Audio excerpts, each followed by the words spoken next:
dia 22 de março, é comemorado o Dia Mundial da Água.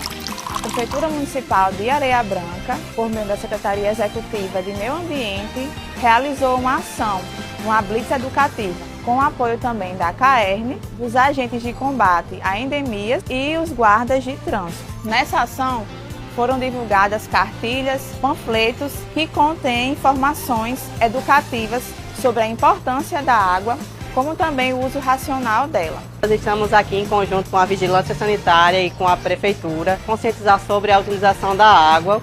A gente sabe que todo mundo tem que economizar, né? Um dia a gente sabe que essa água pode acabar, então a gente está realizando essa blitz para que todo mundo possa ter essa consciência. A Vigilância Sanitária, que é responsável pelo Programa Municipal de Vigilância da Qualidade da Água para Consumo Humano, que é o Vigiágua, nós temos a missão de conscientizar a população do uso e reuso adequado e correto da água, que é o nosso bem maior.